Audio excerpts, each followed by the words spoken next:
Somebody get new ink over the weekend? Oh.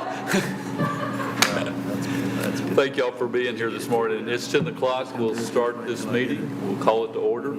We do have a quorum. All 5 members are present.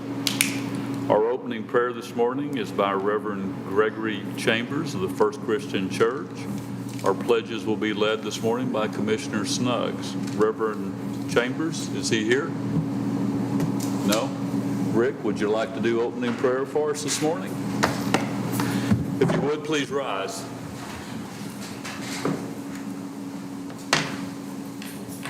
Shall we pray? Our Father, we're so thankful today that we are able to go through this beautiful day that you've given us. We thank you for your grace and mercy and your watchful care over us. I pray today that you would give us wisdom and guidance as we go through these proceedings and help us to do a good job of representing the citizens of Cooke County. Please be with our firefighters and our first responders everywhere. They've taken a pretty good hit here lately, so I just pray your blessings on them. Help them to know how much they are appreciated. And Father, the events around the world, we just pray that wisdom would win out. May your guidance be with all of the world leaders. And I pray, Father, that all of us will be found under the center of your will, doing what you want us to do. In Christ's name we pray. Amen. Amen. Amen. Pledge allegiance to the flag of the United States of America and to the republic for which it stands, one nation, under God, indivisible, with liberty and justice for all. Honor the Texas flag. I pledge allegiance to thee, Texas, one state, under God, one and indivisible. You did. You were very clear. Thank you, Rick. Okay. Item number 6 on our agenda this morning is proclamation for child abuse prevention and awareness. Good morning.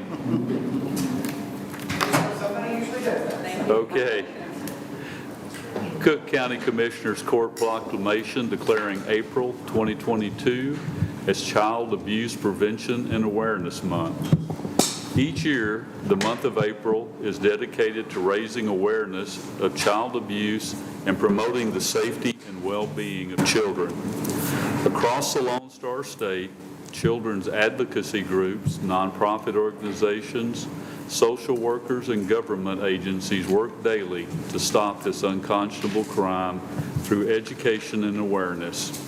We commend Child Protective Services, CASA of North Texas, Cooke County Child Advocacy Center, Cooke County Welfare Board, foster parents, law enforcement, and teachers for their commitment to preventing abuse here in Cooke County, mitigating the efforts of abuse by serving children who have been victimized. Through their compassion and dedication, they create safe, happy, and healthy environments for children to grow and thrive. Children are Cooke County's next generation of leaders and our hope for the future. Any responsible person would agree that children deserve to grow up in a nurturing environment free from harm and fear. Sadly, child abuse, physical, sexual, or emotional, is far too common in our society. In 2021 alone, the Texas Department of Family and Protective Services confirmed 64,151 of innocent children suffering from neglect or abuse, including 133 Cooke County children. At this time, the Commissioners Court encourages all Cooke County citizens to join us in renewing our commitment to preventing child abuse, to learning the signs of abuse, and to honor our duty as Texans to report any suspicions of abuse. We can all work together to create a brighter future. Therefore, the Cooke County Commissioners Court does hereby proclaim April 2022 to be Child Abuse Prevention and Awareness Month. Signed and approved this 28th day of March 2022. So moved. Second. All in favor, please signify by saying aye. Aye. Got an ink pen there, young man? $5. $5. See if Shelley will pay for it. Use mine for $1.50. Oh, Shelley will do that. No, Shelley won't do that. When you can't always. Everyone enjoying this good weather? This was really nice, except my wife overworked me over the weekend. Okay, we're going to recess for a minute to go outside for some pictures real quick, if everyone would, and we should be back 5 minutes.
It is 10:08, and we will resume normal session. I'd like to jump over to item 17, deliberate and consider possible actions regarding the countywide burn ban. I think Ray has another appointment. Could you give us a briefing, Ray?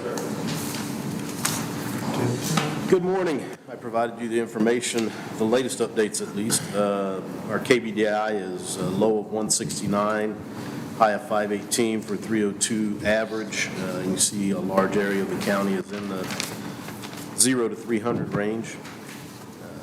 We are still waiting, of course, for more green up. It's gotten a lot greener than it was, but the KBDI doesn't take into account winter cured vegetation and fuels. The other product is the current drought monitor. It updates every Thursday, so we're about in the middle of that period, but we do have some areas in moderate drought and some in severe drought, and just the top northwest corner in extreme drought. Fires we've been having, we have had, the fire departments have been able to get control of.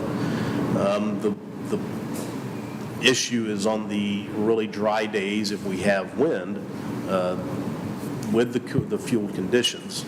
Even with a burn ban, people are still choosing to burn anyway, and that would be the problem. on those specific days. If we have a burn ban to keep from burning a fire across the county, I'm not as concerned about that at this point. I think we have enough green on the right-of-ways and other areas that amazingly devastating multi-thousand acre fire is probably not in our future right now. Do we have dry conditions out there in some pastures and in some yards that would still cause a fire to run possibly over the property line to the next property? It might happen on the right day. So we're kind of at that point in the spring season before we green up completely, where we are kind of in that transition time. So. Austin's the same color as we are, and they've got some huge fires down there right now to the west of Austin, so it's scary. I do have some people wanting to burn some stuff from the tornado stuff. I think that's going to be a common theme from a number of people that had tree damage. And just trying to clean brush and stuff up. I've got people barking at me for that. They aren't even, did any asphalt damage, but it's, I don't know. Is It's not Grayson, going to make that much difference to wait 2 more weeks, is it? I wouldn't think. That's what I think the people here are probably the ones most affected at this point, if they depend on what kind of debris they've got from the storm. Oh, I understand. What's the weather supposed to be tomorrow? It's supposed to rain Tuesday night, Wednesday morning, isn't Shot it? rain late tomorrow night into Tuesday to Wednesday morning. It's not going to be a lot of rain. There will be a line coming through. They were teasing us that it was going to be a large rain, but now it's kind of backed off. Yeah. There's another slight chance, I'm not sure geographically, for the end of the week, and then there should be another front early next week. Well, I know we're getting some rain. That The and some drought, heat, we ought to be getting a little more green pretty quick, I would like to think. well, it's still pretty dry. I know we get those windy days. When you get the dry humidity with a wind gust up to 30 or better, it gets pretty dangerous pretty quick. Do they need to burn now, or can they wait till they get it all piled up? I just had a few calls, but and that's what I told them. Hey, we're having court Monday, and we'll assess. And I mean, I just don't want to have one get away from us. Exactly. That's the danger. And burn down some houses or something like Now that. you compounded your problem. Right. I make a recommendation we stay for 2 more weeks to see where we're at. I agree. I'll make that in a motion. yeah, we need to extend it. I'll second it.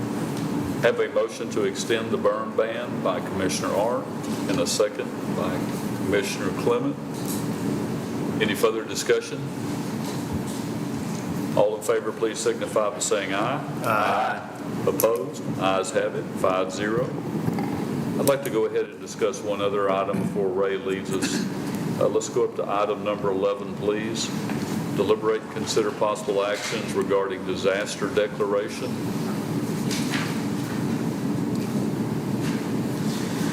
Yes, sir. As a result of the tornado last week, of course, you did a countywide disaster declaration because of the financial assistance that many of our residents may need to help with that. We did have about a 13.5 mile tornado, mile-long tornado, about 150 yards wide, EF1, about 110 miles an hour, according to the Weather Service that came up and did their survey. We also had approximately 12 homes damaged, 3 or 4 sustained pretty significant damage, a lot of outbuildings that were torn up and damaged, barns, other losses. Those properties have been identified. They have contacted the state through the individual disaster assistance portal to be counted in the system. A disaster declaration opens the door to more assistance if hurdles are met, thresholds of damage for the state and the county to then go on and request a federal declaration from FEMA. If and when that occurs, then those people may be eligible for more assistance, depending on their particular situation of need. The majority of them had insurance, so FEMA is the last payer if you are qualified for anything anyway. But if they are significantly underinsured or uninsured, then there may be, if a declaration is approved by the federal government, assistance. We may also, even if we don't get that, there may be a USDA or Small Business Administration loan option, low-interest loan options for those people. But all of that goes forward with our disaster declaration, all the information we've already supplied, and then if it's authorized, that'll be publicized, and those people would apply for that assistance if needed. At this point, I think the disaster is mitigated. Everything that can be fixed is fixed, roads and bridges and power lines and infrastructure. Those people with individual losses are still working, of course, on theirs. But as far as continuing a disaster declaration, it's not required for any more assistance or any more, it won't make any difference in the long term. And we are still under a disaster declaration by the state, correct? Yes, sir. So there's really no relevance to us having a countywide disaster declaration? I don't see it, no, sir. So the state's sufficient to help those in need apply? We have already, in declaring the disaster and being included in the state's declaration, we are in that. So we're in that pool now, regardless of continuing the declaration. What's the dollar amount? They changed that, don't they? Do you have any idea what the dollar amount is anymore that you have to meet? Threshold? The threshold, yeah. A bunch? It's a bunch. Yes, sir. 800 million. That's for the state. It's significant. Yeah, for the state. The county, every county is different. Every county's different. Yeah. It just I don't know depends what ours by is. population and Yeah. all of My that. understanding is if we meet that threshold as a state, Right. it really isn't relevant what we had here in Cooke Right. County. Yes, sir. Since we were declared a disaster area by the state, we will still be eligible for FEMA assistance and USDA assistance should it occur. So this will automatically expire Tuesday. But a question, but it's, okay, in other words, it's a sum of the total. Right. So Yep. even if we don't have the disaster, as they figure up their losses, that's still going to get transferred over to the total loss. We don't Yes. have to be in a disaster to do that, okay? No. Once we've met that particular element when we Okay. declared our disaster and we're included in the state's disaster declaration. Okay. And so now all of the counties that sustain damage will Need to turn in, be they need grouped to all, together. yeah, they need to all figure out what they lost, Right. so Yes, sir. the state can qualify, Right. Correct. whether they have insurance or not, or does that count against it? I know, It's usually going to be uninsured, underinsured, and then any public losses, public buildings and facilities. all right, So power infrastructure, for instance, Yeah. that's public. So I'm waiting on the information from them, that gets included in our grand total. The assistance, the precincts, EMS, Sheriff's Office provided in doing all of their work, that's all included also. so if you have a $200,000 house and you have good insurance, and it's a total loss, that still doesn't get turned in because the insurance is going to come on, okay? Just Well, making sure everybody It's understands. counted as damage and, Yeah. Yeah, it is Right. counted in the damage volume. Oh, it is? Okay. Yes, yes. but that's, Haven't we had in the past, maybe the floods and the fires ones, where we as a county had to meet a certain threshold? there is a county threshold, Okay. but in this case, I don't think we will meet that as a county, but we are included in the statewide declaration also.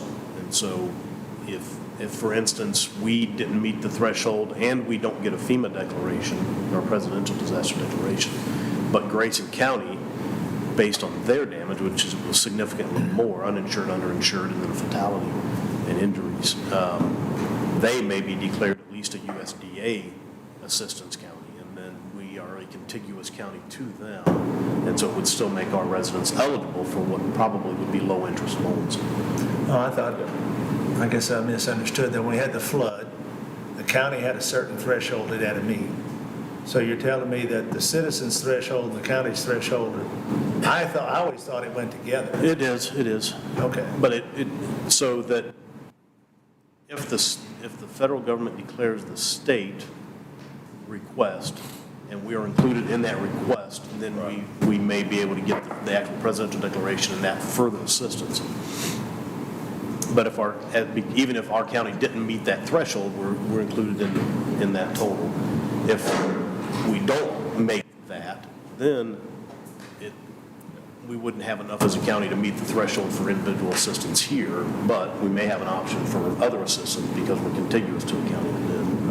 I don't think I'm doing a good job of explaining myself. It's very important for everybody. I understand where y'all are coming from, but it's very important for everybody to turn in all their losses because Absolutely. that's going to count in. Yes.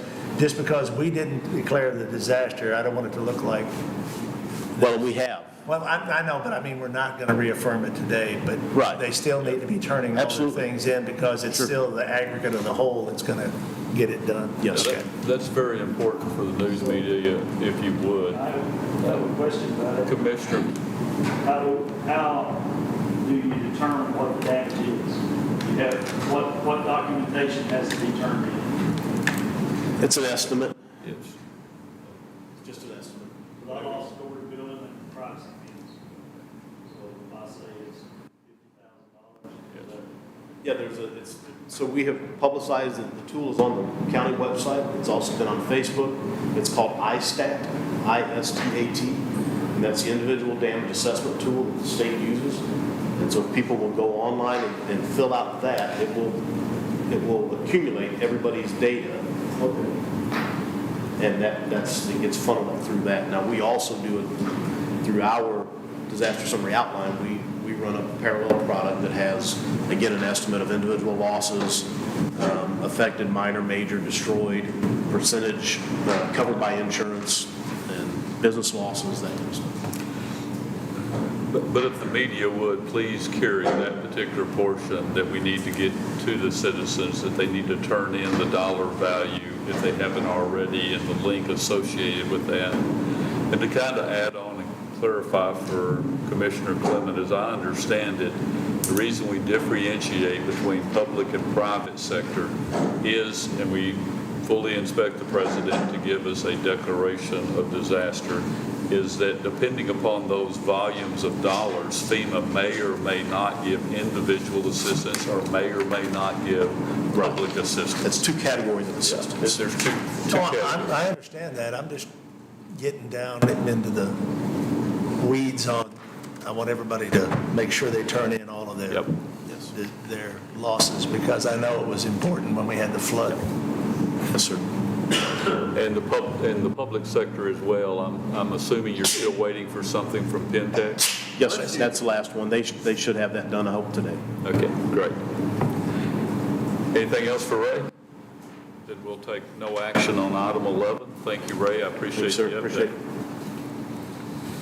Okay, we'll go back to item number 7, consent agenda. Consent agenda includes non-controversial and routine items that the court may act on with one single vote. Does anybody have anything they want to pull from the consent agenda or any discussion? Let's talk to 7H. Jennifer's here.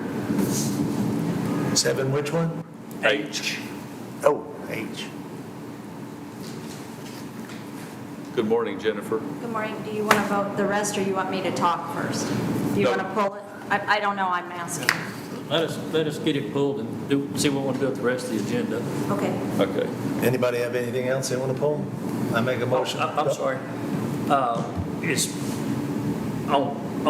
let's pull P too, please. H and P. H and P, please.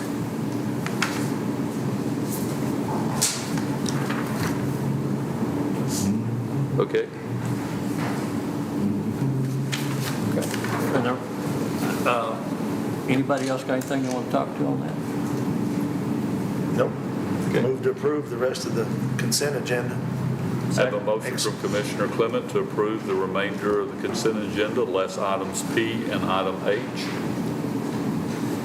On P, the only reason I pulled this, Jennifer, I know we've talked about out-of-state travel before. You mean H? I'm sorry, H. Did y'all vote? Not yet, I'm waiting for a second. I'm sorry. Oh, you did, I'm sorry. I'm hard of hearing. I have a motion from Commissioner Clement, a second from Commissioner Hollowell to approve the consent agenda less P and H. All in favor, please signify by saying aye. Aye. Opposed? Ayes have it. We'll go to item H, deliberate and consider possible approval of out-of-state travel for Jennifer Johnson Spence.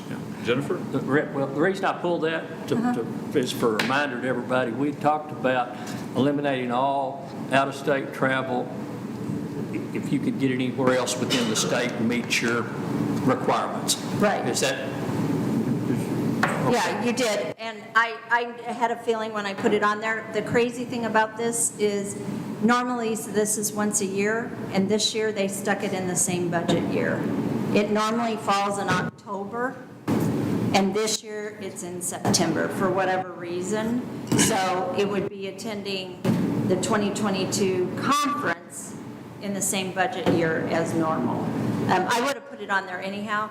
The reason why I think this conference is more important than the Texas Library Association conference, which is important, but it's the only national and only conference in the country that focuses completely on rural and small libraries.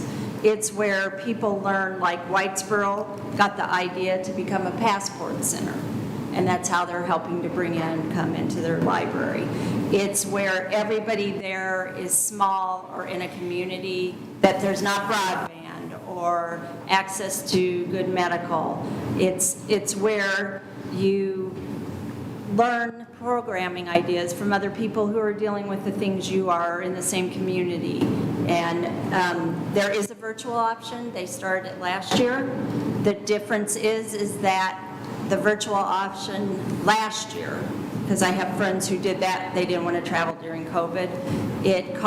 It was much cheaper, but it only gave you the 3 main speakers, and then they selected 5 others that you got to see. So you didn't get to go or select what sessions you wanted, and there's usually over 100 sessions in the 3-day period. So also, I'm part of and involved with the marketing committee for that organization. So it's a time that we meet besides when the board meets, because the board meets 2 or 3 times a year, virtually and in person, depending. So that's why I put it on there. I mean, I would have put it on there anyhow. I'm used to putting things on there until that last year or so that Judge Brinkley was here, and I was told not to do that. You guys know that. You and Leon have been on court with me as long almost as I've been here. You especially, you and I have been here every court. So that's something I've always just done. But that's why the difference for me is TLA has become more school library oriented.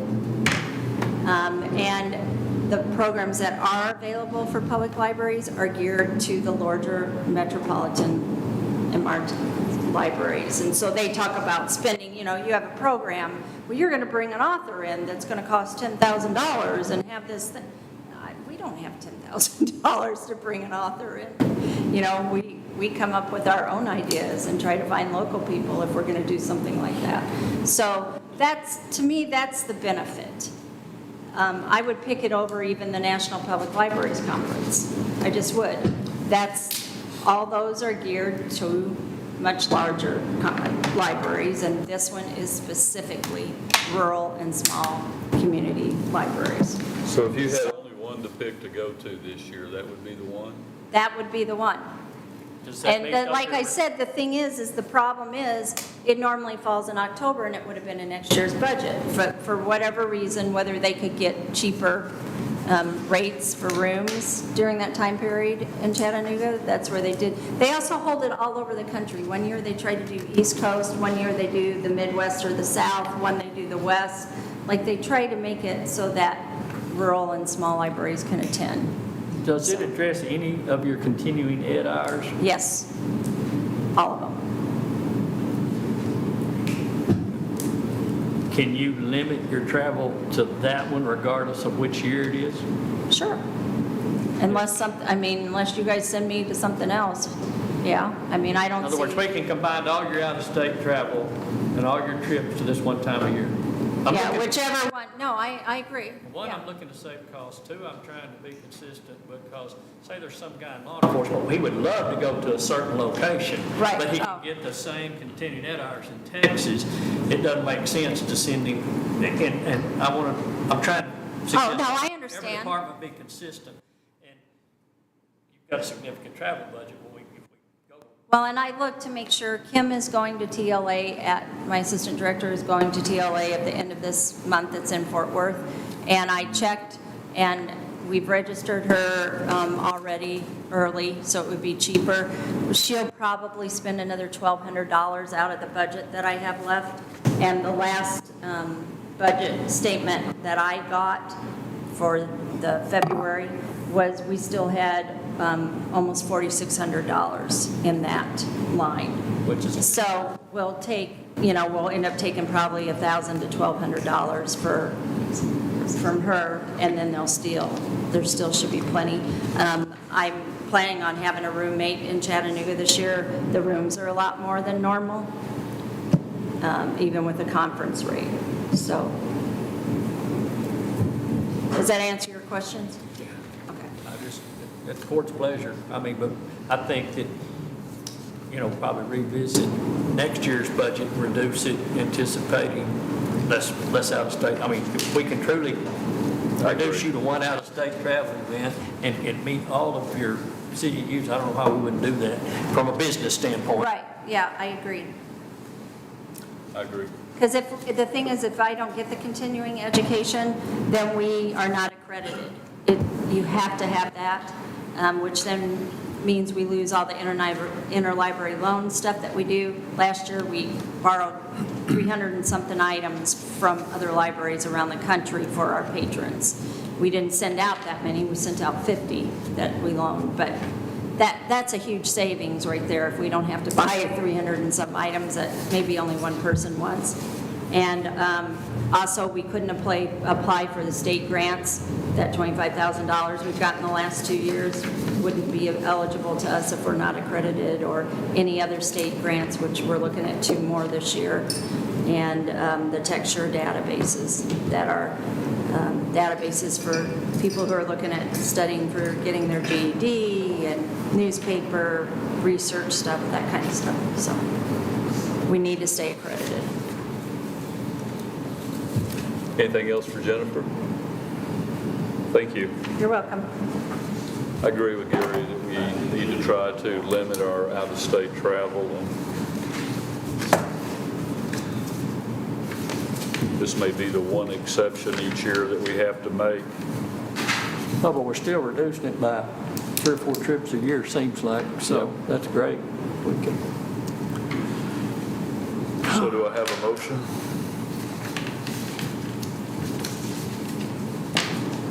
Motion we approve H. Have a motion to approve H by Commissioner Snuggs.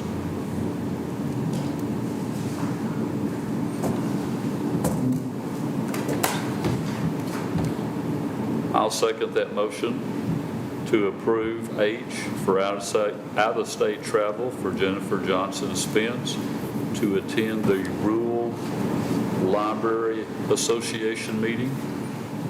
Any further discussion? All in favor, please signify by saying aye. Aye. Opposed? Ayes have it, 5-0. Next item would be from the consent agenda. Item P, deliberate and consider possible approval of application for renewal of property coverage through Texas Association of Counties. The only reason I pulled that, Shelley, is right now that's just property. You sent me some stuff over heavy equipment, like on Friday. And it is considered property. Okay. If we approve this today, are we approving this list specifically? Can we Yes. modify it? Okay. You sent me some stuff on Friday, Friday, whenever you sent it to me. I don't know that my list is accurate. I know mine's not. So if we approve this, I want to, one, reserve the right if there's something on it that I want to take off and don't want to insure, or we want to add something. So can we do that? Or does this need to be sent in because we got some suspense date? This is due April 1st. Well, the only reason I said that is I went through all this, and the best to my ability, I think I'm missing a backhoe that we bought 8 months ago. I don't think it's on here, brand new one. So, Everything that from 18 to I understand. Thursday that's been paid for has either been added to this list or is already on this list. Well, that I we got can't, 5 I can't find it. No, maybe I just can't find it, but I want to make sure that it's just me that can't find it. Does that make sense? Yes,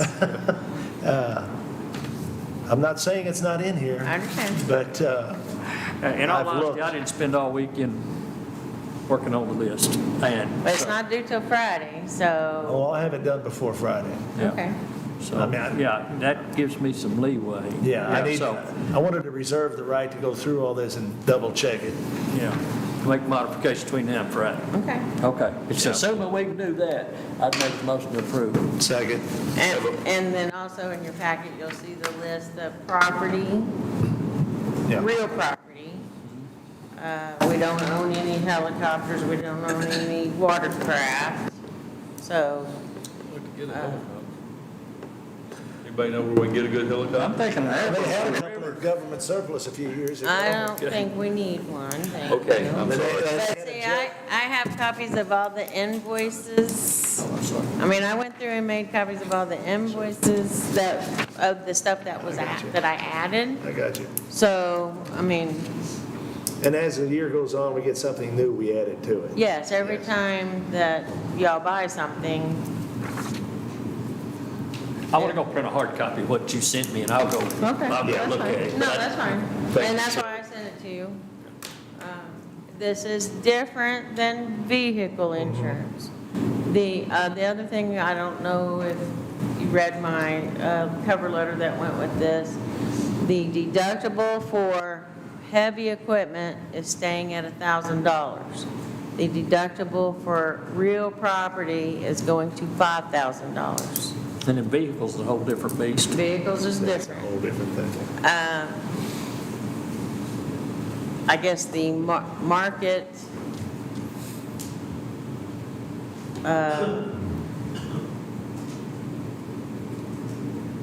Fluctuating. what do you call it, the standard market, the market industry, the market dictated that the deductible for real property, the deductibles are now $5,000 or $10,000. And that's claim loss, pool loss, so, Okay, we're good. and that's, we don't have a choice on that. Thank you, Shelley.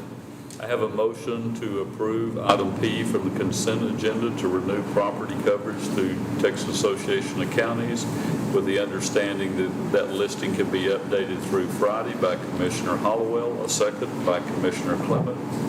All in favor, please signify by saying aye. Aye. Ayes have it, 5-0. And I sent each of you your own list. And there's notes, like, out beside it, I know, and you probably, like, one, I know you bought a piece of equipment from precinct 3, so there's a note to move that item out of precinct 3's entrance to yours. I mean, there's some notes on here, things like that, so.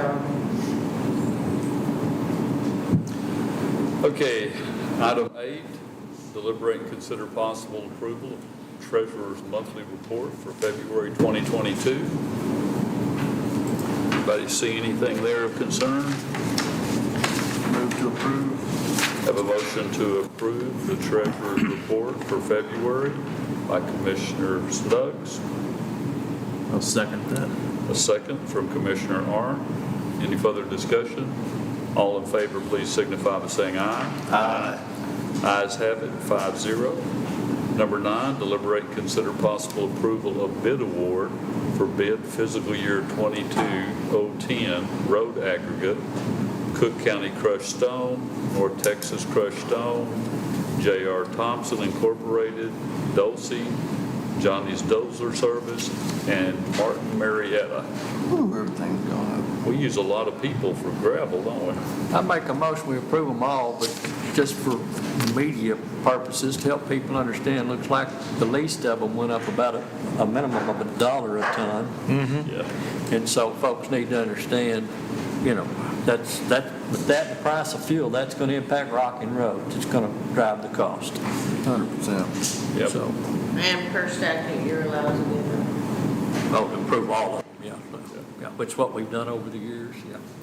So I'd make the motion. I have a motion from Commissioner Hollowell to approve all of the bids for road aggregate. Second. Second by Commissioner Snuggs. Any further discussion? All in favor, please signify by saying aye. Aye. Ayes have it, 5-0. Item number 10, deliberate and consider possible approval of final plat for the Iron Cactus subdivision in Wise County with a portion of one lot in precinct 3. Is that 6 square foot? Yeah, Yeah, it's not even on the tax rolls. Okay. I make the motion, we approve it.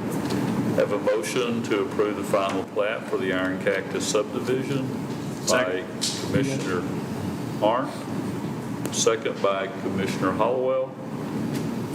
All in favor, please signify by saying aye. Aye. Opposed? Ayes have it. We've already discussed item 11. We'll go to item 12, deliberate and consider possible action regarding Main Street parking lot. We're still waiting for the final engineering information that we should still receive in mid-April. And then we will be able to go out for bids. Anybody have any discussion or anything to add? We'll take no action on number 12. Number 13, deliberate and consider possible action regarding the Crest Building. Anybody have any update on the Crest Building? They're going to meet with us Wednesday and give us some information, what they've been looking at, some of the decisions or recommendations they think they're going to have. Good. We'll see how that goes. Yeah, meet with them, see where they're at, and then bring it to the court. Yeah. Sounds good. Then we'll take no action today on item 13, the Crest Building. Item 14, deliberate and consider possible actions regarding county radio communication system. We need to, last week we talked about Motorola change order number 3, and we all agreed to approve it, but we actually didn't have the hard copy in the packet. So I think it's best we just come back, and I'd make a motion that we ratify the vote we took a couple of weeks ago so that it's, one, the hard copy will be filed in our court records. So I'd make the motion we approve that change order once again. I have a motion from Commissioner Hollowell to approve the change order that we had in last court. I don't have the details in front of me, but it was on the information from last court. You got it. Anybody question it? It's the large one, 70. We actually approved it in last court. We approved it. Just We wasn't on. talked about it. It's foundation work, civil spin and stuff of that nature. Yeah. So we voted, but Shelley wasn't in the room at the time, and I agree with her suggestion because the hard copy wasn't in there. We come back and ratify it. So motion's still out there. I'll second the motion to ratify the action taken from the previous court for the additional work necessary for the tower. Any further discussion? All in favor, please signify by saying aye. Aye. Ayes have it, 5-0. They are doing the foundation at Civil Spin. Ray and I are planning to meet with volunteer fire departments tomorrow night. I've asked Adam to sit in on that if he's available. And I want to reaffirm with the court, if the fire department so choose and want to accept them, that we will offer the surplus Kenwoods from the sheriff's office to the fire department's own long-term loan. And we've agreed on that. I just want to highlight it and get it back on the record, and that we give them to them long-term loan. After that, it's theirs to maintain, take care of, or whatever. So, I believe that anybody was got all. any issue with that before we end up in a meeting with the firefighters and commit us to that verbally? No, I believe that's exactly what we put in the last meeting. I just don't want to think go we out there and spoke stick in my here neck before. out verbally and somebody say, wait a minute, you know. I want to communicate it correctly. No, you're good. Yeah. All right. They should be putting hardware and stuff in at Pentex, and maybe actually putting antennas, some antennas up at Pentex. So, there'll be about a 14-day wait when we break concrete to make sure it's got the correct hardness, and then the towers should start up. Anything else on radio communication? All I know, unless you guys have something. Anybody have any questions? Okay, we'll move on to item 15, deliberate and consider possible actions regarding the annex. Judge Carroll had a updated sketch of some changes he would like to see made. Those were on my desk. I think all of you have come in and taken a look at them. My way of thinking is, I have no idea what you guys think, but I did call Komatsu, and they felt like there would be some cost involved in that, both from a constructional and a design standpoint. I think that what he's wanting can be achieved with the exception of the door by simply moving furniture. So I don't know that, in my opinion, we need to get an engineer or a contractor involved in the request that Judge Carroll had. May not be completely what he would like, but it's getting so late in the process. Any thoughts? Looks like the desk and stuff, those chairs, they're all movable. I mean, as far as this counselor stuff. If he wants it in the corner, I don't know what the problem would be if he just moved it. Yeah, Well, as far as I'm concerned, you can put it on wheels. Yeah. I mean, if there's any hardwire and stuff to it, then you got electrical issues, you got cost. I don't know anything that will be wired up there. Speakers. Microphone system, but it's all Yeah, it's all- wireless nowadays. But I mean, it doesn't matter, it's like we were building this room, it's gonna cost this much to put this bench here. If we want to put that bench on that wall over there, it's the same cost, just a matter of rearranging it, to me. Unless you run electrical to it, yeah. But like I said, I'm dead serious as far as we could put it on locking casters and you can move it anywhere you wanted to. But it's a piece of furniture, we can build it, I don't have a problem with it. I just don't know why we'd spend money on the drawings and stuff. You looked at those drawings too, didn't you, on my desk, on my conference table? It's just he's wanting to go back to what we actually had on the drawing in May, where the door was coming directly from his office into the courtroom, and then simply moving the desk over to that corner so he would have direct access to it. I don't know of any complications from an electrical standpoint that moving that 10 foot would occur to you.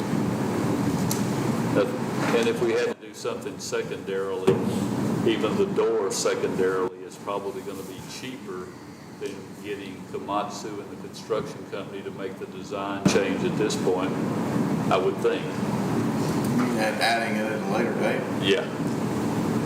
Well, without the contractors and architects involved, it'd be a whole lot cheaper. Yeah. It should be. That door needs to be moved, added at a different date or something, you know, if it was Yeah. beneficial to the court's budget. Everybody on the court did come by and look at that, didn't they? Everybody look at it? Or I think Carol called some of you too and explained it. Are you advocating for the door too? No, not at this point. If we, oh, you talking to, Yeah. No, I didn't think we were adding a door. no, I don't think so You either. mentioned it. Yeah, I said that if in fact we determine later on that that really needs to be done, that it's a have-to case, that we could put a door in. Right. Well, and we offered him that in the previous drawing, he denied it. He didn't want it. So, you know, you can't change your mind every 4 or 5 weeks. And once we pay architect and solidify drawings and he come back and say, hey, wait a minute, you know, he can change his mind again. I mean, on many times, in many cases, so I'll do anything you want, I'm all about it. And then we walk out of the room and somebody has a vision and, you know, the other concern we need is to control access in that construction. I guess if I talk about all this, and it's under annex. It's under annex. We got issues with people walking in out of the back door. Well, they're doing their demo out the back window of that thing.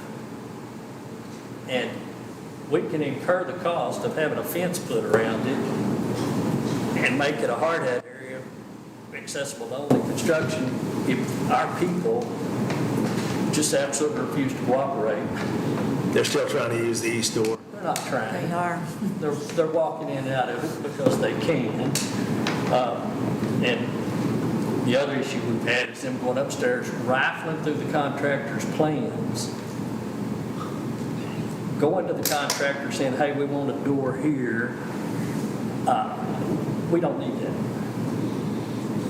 So I don't know if that's going to take a court resolution to specify that as construction area. It will. I mean, and then what we do, you go to contempt of court and fine them $25. Well, that's getting ridiculous now. Well, you shouldn't have to. I know, that's why I said you shouldn't have to.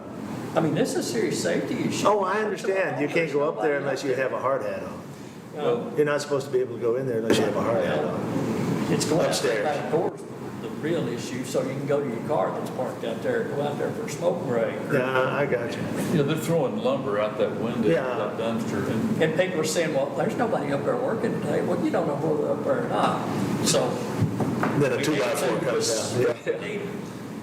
We need at least one person with authority to go over there and speak sternly and know that they got the court support to stop that.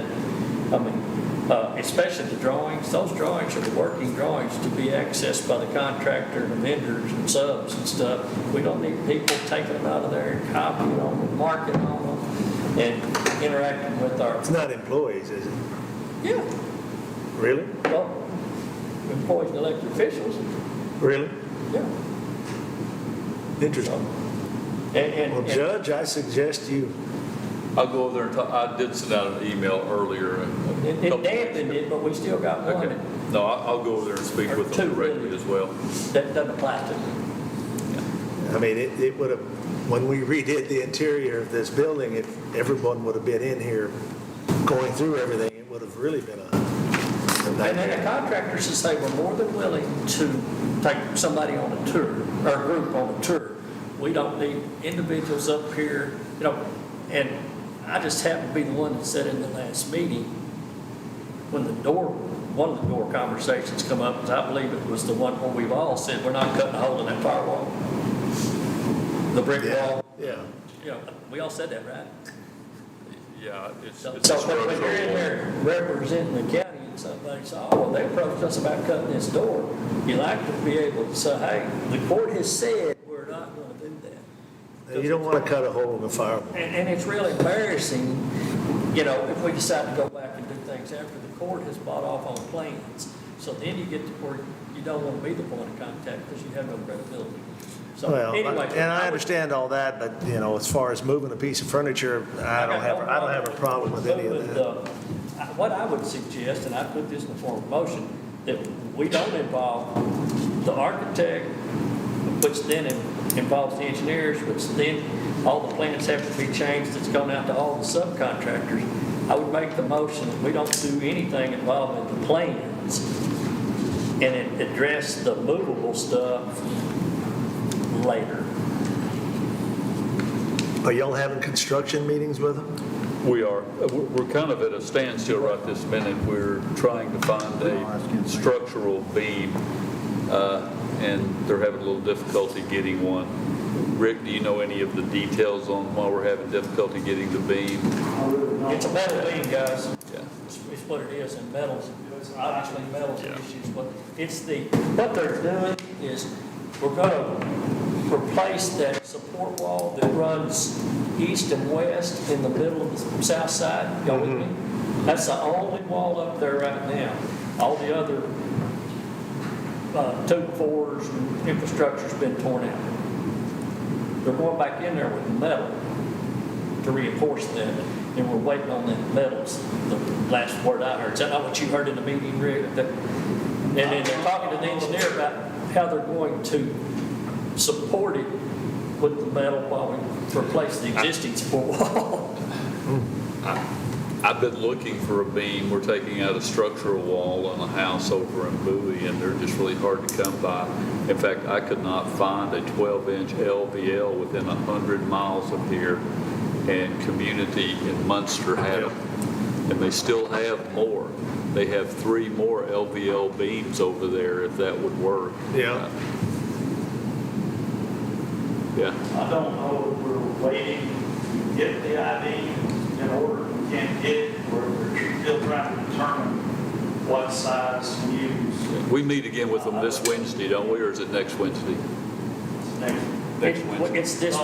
It's this Wednesday, because it's Yeah. alternate to the Motorola meetings. Right. But anyway, part of it, I think, is getting the materials in. I think they've identified what they need. Yeah. So, but anyway, I would, you're going to question, I don't have a problem if they build the bench. Okay. Well, you just said, did you mean like after the fact, or when we get down to the time that the cabinet people are gonna start working on the banister, then address it? Well, I don't have a problem with actually in the construction meeting say, hey, guys, we Don't- need that don't bench to anger it. move. Okay. It's going to be the same bench, Well, then there's right? gonna be, it'd be the same bench, but then there'd be a little bit of difference on like the, the Witness to. well, the banisters too, what I'm calling them, like, the little, But those won't move right now. If you do that, you're gonna have to go spend some big bucks to pay that architect to change those drawings. to move those little walls like that? You're gonna put them in a drawing. He's gonna redraw it. That's something I think we could do secondarily too. And I'm not sure what he's, Move the beams that has electrical and electricity's got to know it before. if that bench has electricity, does that bench have electricity? See, that's what we're wireless on so much stuff What bench now. are you talking about? His bench. I'm not talking about the bench, I'm just saying, your floor plan's got to change a little bit too for the little half banisters where the people walk between them and that separates the front court from the gallery, But it's not a matter, it's going to be the same amount of banisters, just changing where the walkway is. You know what I'm saying? I don't remember those, the first drawings, is there other banisters in place? in the first drawings? It's offset, so. He's wanting to, your chairs are here. He's wanting to center this up more like, like a traditional courtroom like you see on TV. So the band, we're talking about, just small little separator like that. But right now, you've got openings, right? You got the Yeah, but it's offset to the But if you left. look at what he done, it doesn't make any sense. You've got your jury box over here. He's moved the defense or prosecute table Yeah. and put it against the jury box. So all they got to do is look down Well, at that the would table. be, that, Yeah, yeah. I I agree. think we need to get a little further, and we probably need to have Well, how difficult it is to secure these banisters to the floor, Rick? to me, that's no big deal. It's just a matter of the cabinet, I'm going to call it the cabinet time. Whenever the cabinet time comes, they're just going to change a little bit there. To me, they don't need to have architects, it's not structure. But No, but they're going to want a change order done because they got to build it to your specs and you're not going to get them just to, Yeah. So, all of They're that not going to can give be verbal changed. guidance to their son. no, they won't. Everybody's seen those So- drawings. Everybody's come through my office and had agreed that that had to go, but you couldn't have the defense table there. Well, we got time. We got plenty Yeah, of if that's time. with drawings, it's going to cost I us. agree, and I don't want to spend the money on that. But I just, I make a recommendation, we I'm trying to take make no it too action, and we'll be conscious of the fact that we may have to move some furniture around, and we'll talk to them about not securing things, so we may be able to move it. Well, you better make sure with, we're assuming it's all wireless, and we're assuming that there's Yeah. not going to be electricity, and there may be more involved than what you think. Yeah. And if it is, I'll take we the, need to regroup, but like I said, that drawing's been approved for weeks. And Months. But- and the Months. door with the very scenario was offered and declined because it didn't pass muster somewhere. You need to put an end to the fact that if you have employees and just people going up there, that needs to be stopped, because that's a liability, and if they don't have hard hats on, we could be held liable. Well, That back that's- door's the big one. Now, the back door, that's, you got to put an end to that. Somebody's going to get hit on the head with a But 2x4. there's nobody that's not on this group needs to be accessing planes No. and making suggestions. No. Just waste a lot of time. So, no action where we at? yep, You don't need I say we anything? take no action, and just a note that I will reiterate the safety requirements for the construction area. Number 16, deliberate and consider possible actions regarding various grant funds. I received a request for additional documentation for PW 305. It was for current information, FY '21, so I got that knocked out pretty quick.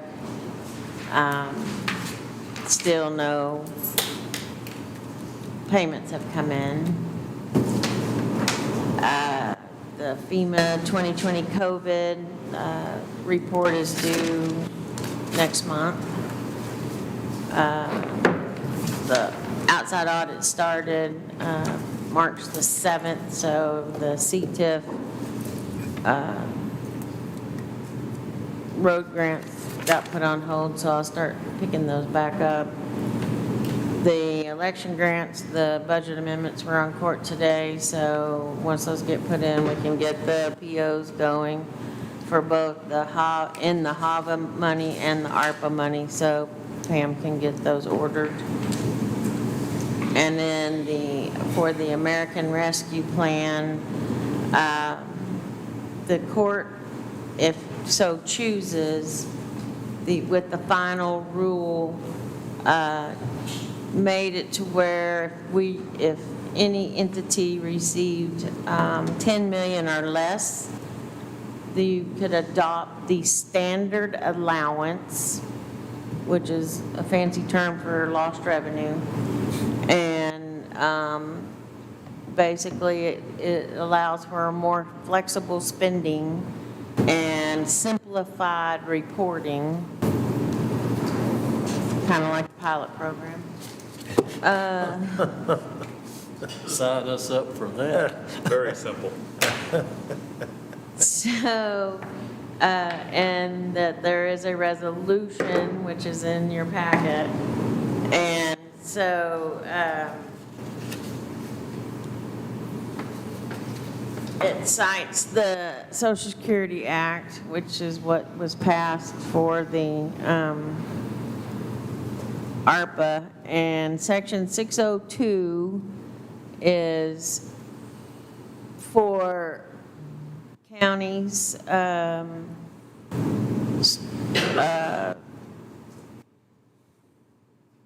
less than 250,000, and basically it states the use of funds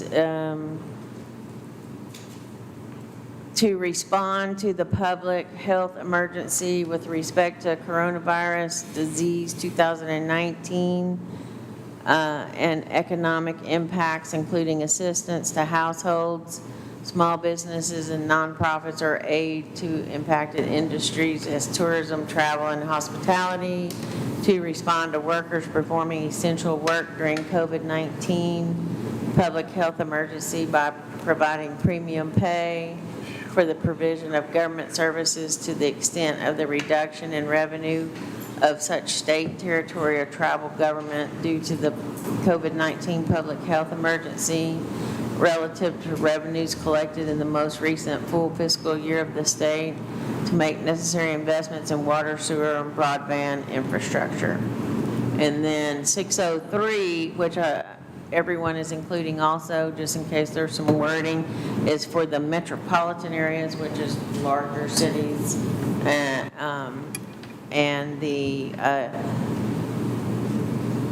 non-entitlement units, which are counties that are so small that, cities and counties that are really small, which includes the same wording, but they're just the bigger cities and the smaller counties. Just included those also, just in case there's some wording in there that, but that's in the resolution. But that's the stated use of the standard allowance. With what you've been reading, you had any idea of any feel for when I will get the other four?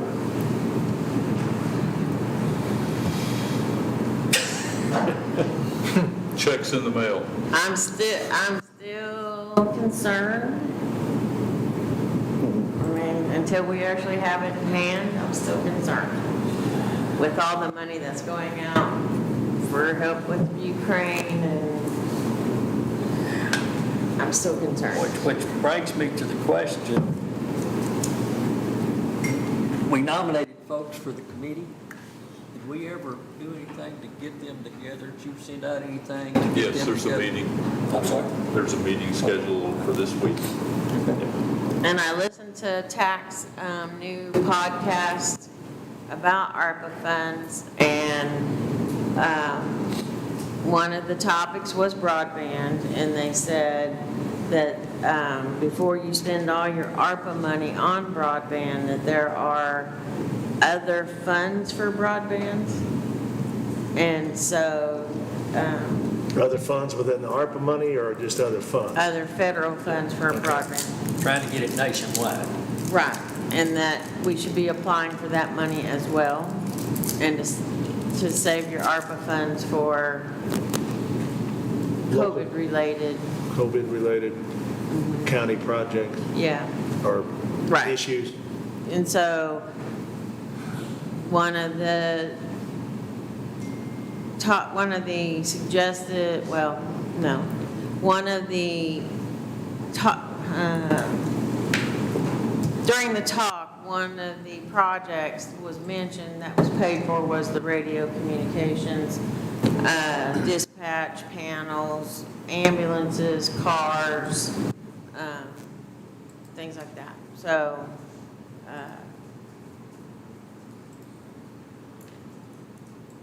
So we can reimburse ourselves for the radio stuff.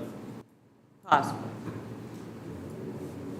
In that NACO email I sent y'all, down towards the bottom was a webinar, I believe it's tomorrow, through NACO, on some broadband money.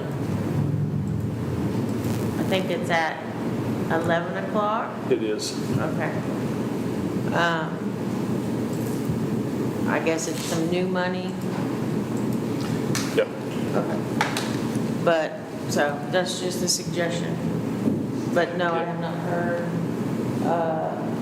anything on, Definitive. yeah. Congress did try to freeze the ARPA funds, did they Yes. not? And then it failed, but they said they're going to come back to it again. Well, for the article, the next article I read was the Republicans are getting antsy because there's been no accountability from the Democrats on how the ARPA money is being spent. Yeah, they don't know what's happening to it. And that there's too much money going out to Ukraine, and they're wondering where all this money is coming from, so they want to bring some of the ARPA money back.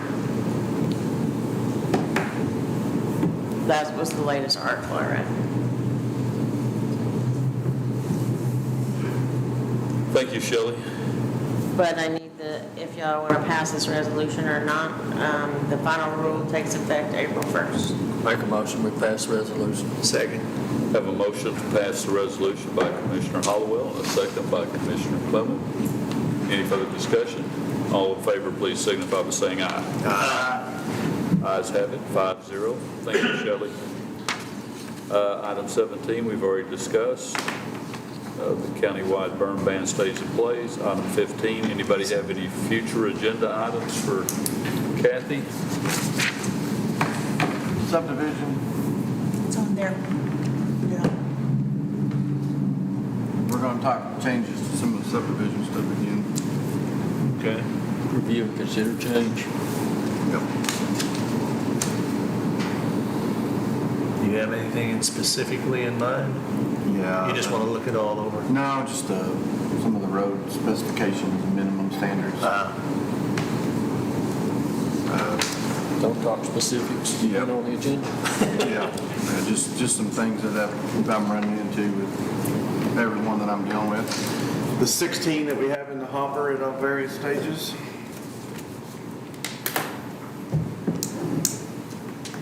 Yeah, just for, Total of 16? I think everyone on the court knows, Yeah. but we're That's putting everything. together a Today. committee that consists of all of the mayors in the county and all the superintendents, school superintendents, and we're going to try to meet monthly. We've kind of had a kickoff with the Valley View mayor and superintendent. We want to make sure that everyone is aware of the growth patterns and the volumes involved with it, so we have the best chance of getting out in front of any infrastructure problems. So that's going to work hand in hand with the subdivision regulations and regulations within EDJs of cities as well. So we've got a pretty significant growth pattern in Precinct 2, and it looks like it's going to continue or even get faster. Yeah, and the one issue that we've run into is going to be seats in schools. Yeah. With transfers, and then when the people that are transferred out to one school have to go back to the school that they should be at, is that school going to have enough seats? It's going to be a wild ride. But we're going to get everyone together and work collectively so people know that if in fact what he's just described is going to occur, where someone's going to have to move people that had transferred out, that it can all be coordinated in advance. So I think that Commissioner Snug's doing a good job trying to keep control of this. Anything else on future agenda? 16 subdivisions, how many potential building sites? Say that again? How many buildings? 16 subdivisions, how many potential building sites? 1,000. Yeah, it's over. And there, and that number is based from, concept conversations all the way through. Some of them are in later stages, about to come to court for approval, so they're all over the board. We're off Smiths the came in agenda. Friday late. Yeah, we Did you had, know We're off the agenda. how 110 many acres were involved in that last one you discussed, 1,000 plus acres? 1,000 plus, but Yeah. Friday evening late. Another one The Friday Smiths came in. Yeah. The Make ones that that, 18. yeah. Yeah, we're going to We're break. getting off topic. This is the problem with putting future agenda items on the agenda. Yeah. Exactly why you don't do it. Yep, no other discuss, so we're not adding anything to the future agenda items? Well, I had to update a report, and I had to get estimated 22 population, and what I could find was 43,516. Do we want to add on to future agendas just an update of the subdivision activity? I don't know. I was going to put it on there, I'd leave it on there to say consider and possibly modify. Okay, then let's go Or no something to that action. effect. Let's go no action on future agendas for today, and then we'll discuss it as time goes on. Is that good with everybody?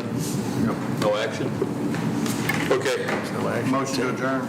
I have a motion to adjourn by Commissioner Snug. Second by Commissioner Arndt. All in favor, please signify by saying aye. Aye. Thank you, gentlemen. Thank you.